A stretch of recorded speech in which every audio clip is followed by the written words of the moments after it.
अरे तो हर नहीं हर में ना है क्या कोई हाँ हाँ तो होई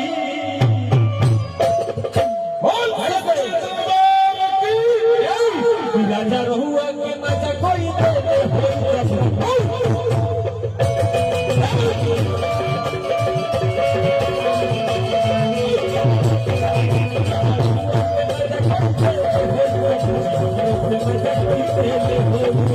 अबे भैया प्रेमी परिवार के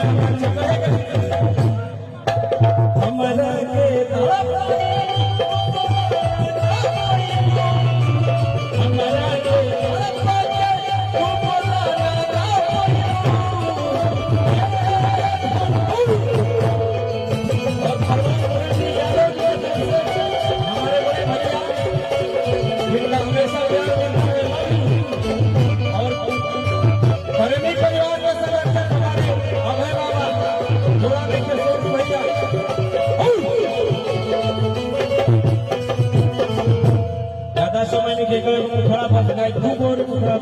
अच्छा बड़े भैया प्रमोद भैया के बड़े भैया हमारे गार्जियन ए भैया भैया कि जबरी ना जबर में रंग डाल देवारू। अच्छा कृष्ण भैया की तरफ से 1000 रुपया के पुरस्कार पिछला साल भौले नहीं बड़ा याद जाल भोलना लेकिन कोनो बात ना अरे जबरी ना जबर में रंग डाल देवारू अलई कावा के साथ न देवन बना देवर विकट करे लोकाला टंकी आदमी हो कि हो तुम की सो बड़ा तरीके से कि असराही बिचुकारी तो हर मुर्दाबा भौजी का बुलावा पटक के लगाऊंगा भौजी के बुलाओ भौजी के किसी से नहीं गिराऊंगा।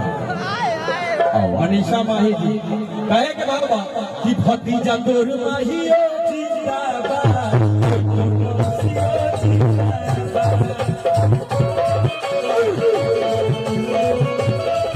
भतीजा तोर माहियो जिंदाबाद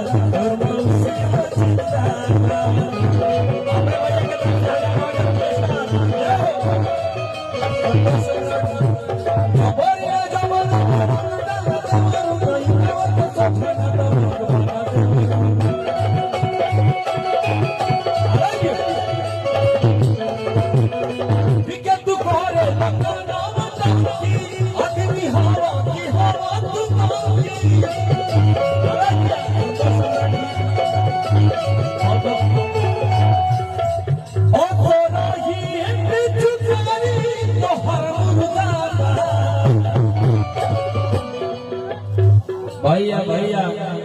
और प्रमोद प्रेमी जी के बड़े भैया की तरफ से बहुत बहुत रुपए का पुरस्कार। ऐसे बुझाता कि होली में के भौजाई हमी हमी भीतर को जाता। अशोक भैया की तरफ से 1000 पुरस्कार। एगो गाना बजता है घड़ी बड़ा आप सबके प्यार आशीर्वाद से नीचे से अंदर ना रहा सही अरे